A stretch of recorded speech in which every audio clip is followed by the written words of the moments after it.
So, to continue what we spoke about in the previous slideshow, I cannot talk about words and the words we use without mentioning the work by Byron Katie. Many of you might know this, you might not need to go through this presentation. It's a very quick one, short one.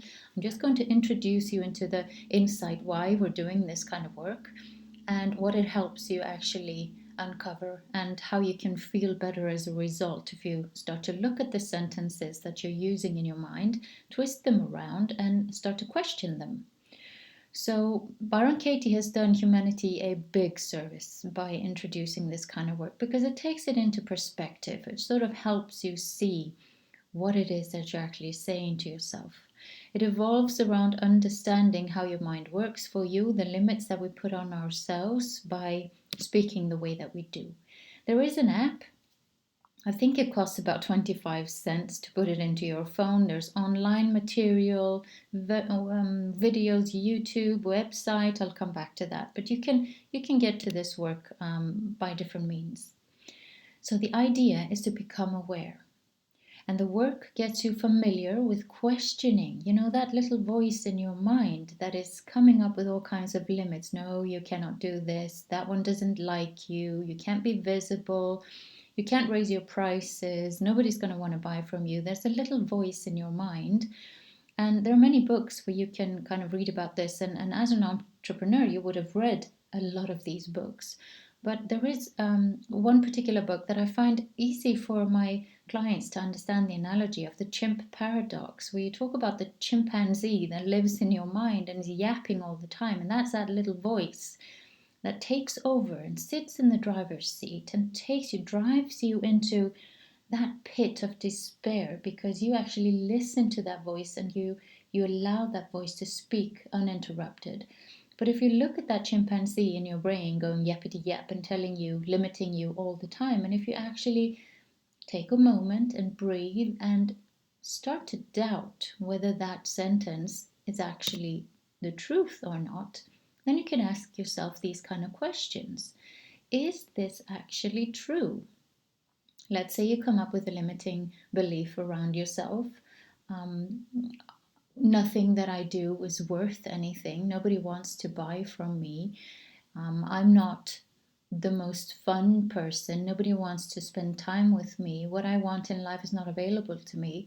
It doesn't matter which sentence you're working on. Ask yourself, is it absolutely true? Can I be 100% certain that this is true for me? And if you take an example like nothing I provide people with, they don't want to buy anything from me. Is that 100% certain? Can you go back in time and demonstrate that you've done something for somebody, presented something, and they absolutely wanted to buy this from you? But what if you believe it? What response comes up within your mind? Does it give you peace or distress or stressful energy in your body? If you don't believe anybody wants to buy from you and you absolutely believe that, what kind of stress comes up? Do you get a heart fluttering, or do you start to breathe more shallow? Do your palms start to sweat? Do you have physical symptoms or knot in your stomach? What comes up? This is done to help you become absolutely aware that when you start thinking a specific thought, your body is going to respond in a certain way. And when your body responds in a certain way, your brain kicks in and thinks, hey, this person is going into fight or flight or freeze response. I need to do something here. So your subconscious mind kicks in with some sort of aggressive stopper behavior because its job is to protect you. So you will create pictures. You will start to see outcomes that are uncomfortable for you if you believe these thoughts. What emotions come up? And as a result, how do you behave? If you start fearing that nobody is going to buy from you, do you have a nervous habit? Do you bite your fingernails? Do you go into the fridge and grab anything to eat? Do you go into your cabinet where you stash all the candy or the sugar, or do you drink alcohol? Do you have any addictions or behaviors that absolutely come out as a result of believing that one thought. And when you believe that one thought, is there a change in how you behave around your family members? Do you get snappy? Do you get angry? Do you blame? Do you shame? Do you get silent and withdraw? What kind of actions are you familiar with? What kind of habits can you become familiar with that you do as a result of believing one single thought? And then ask yourself, if I choose not to believe this thought, if I actually choose to say to that chimpanzee in my mind, you know what, you can go ahead and sit in the back, because we don't want to throw them out of the way. The chimpanzee in our mind actually has a purpose. They're there to stop us from harming ourselves or jumping off a cliff or whatever. It's actually a very, very good quality to have that little voice in your head that's trying to protect you. But we also need to jump in sometimes and take over and take that voice and put it away from the driver's seat and into the back and tell it, you know what, you can ride along, you're fine, but you have to sit there and not say anything else because I don't believe what you're saying to me. I choose to believe something different. So, how do we knock that belief? Well, let's take an example here. My husband finds me annoying. Let's say I question a lot of things. My husband might be more of an introvert, I'd be more of an extrovert, and they sort of tend to show me that sometimes I ask too many questions, or I want them to answer when they just want to be at peace and watch TV or read a book or whatever. But I've gotten an idea from somewhere that my husband or wife or partner or whatever finds me annoying. So I can go back through all these questions. Is it true? Can I be certain that it's 100% true? And if I believe this, still, I go down to how do I end up behaving when I think somebody that I live with or love or want to have in my life, when they think I'm annoying? What do I do? Maybe I turn into the overprotective, mothery energy. Women, for example, we have daughter energy, we have mother energy, and we have empowered woman energy. And sometimes when we feel somebody feels that we're annoying, we turn into the little girl, or we mother people when all they want to see us do is be an empowered woman. They just want us to think about ourselves first and foremost and step up and do the things we want to do. They don't want to be encouraging us the whole time or smothered in mother energy. A husband doesn't want another mother in their house, they want their wife. And they don't want a little girl who's whiny. They want an empowered woman. So think about it in these terms. And same for men. They don't want the man.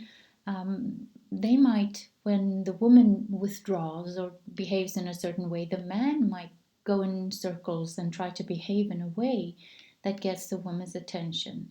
So just using this example, my husband finds me annoying. What I need to do if I want to use the work to uncover what's actually going on here, I go and think about, can I turn this around? Can I turn this around a few times actually? Can I turn it around towards myself and say, I find me annoying? Because I might have a judgment towards myself in there somewhere that this behavior of mine must be annoying to other people.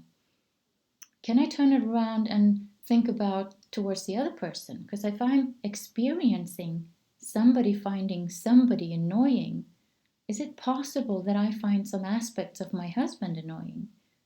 And could I be projecting, or could I be twisting and turning things around when I take it on board and say, my husband finds me annoying, and I start to behave in certain ways, and it normally ends up badly, because if I go into mother energy, daughter energy, start running around in circles, they might become annoyed at me because I'm not being the empowered me that I could be, and they might show me that they find me annoying. So, could it be that I find that annoying? Could it be that I find him annoying? So if I don't listen to this chimpanzee in my brain that says my husband finds me annoying and puts me in a tailspin, can I possibly turn it around and not listen to that chimpanzee and say, well, actually, my husband doesn't find me annoying. He finds me entertaining and exciting. And then Look at the slide before. Who could I choose to be? How could I choose to behave if I didn't believe these sentences? How could I show up within our space, in our home, after work, when we're both tired? How could I choose to show up if I believed that actually he finds me entertaining and exciting? How would I then show up? There would be more excitement. I would come up with something fun. I'd ask him to cook dinner with me and we'd do the dishes together and tell each other stories. I wouldn't be whiny or needy or mothering him in any way, shape, or form. I would step into being an authentic, powerful woman and behave that way. So, you men who are listening to this, you can turn it absolutely around. My wife finds me annoying. My partner finds me annoying when I do this or that, or finds me overpowering, whatever.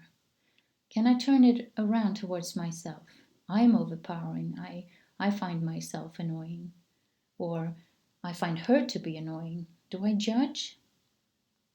And can I turn it around and say, well, they actually don't find me overpowering or annoying. They love me when I'm at my strongest, when I embrace them, when I lift them up, when I tell her she's beautiful, when I tell her she's doing really well, when I uplift her, she is going to love me back. Can we take these sentences and flip them around and have a look at them from all possible angles? Because what happens is we're actually most of the time showing some sort of judgment or prejudice towards something. If I'm showing judgment towards other people, if I'm judging, and by saying my husband finds me annoying, I'm judging, I'm making a judgment. And can I just take that judgment and not let it affect me in a way that puts me in a tailspin so that I get stressed, I start behaving in a weird way, I'm not empowered, I'm not showing up for me, all kinds of emotions are showing up and I behave in a weird way. I eat too much, I shop too much, I don't do the things, I procrastinate, I self-sabotage in any way, shape, or form. And can I turn this around so it's beneficial for me? That's the work of Byron Katie. I just wanted to introduce this aspect to you.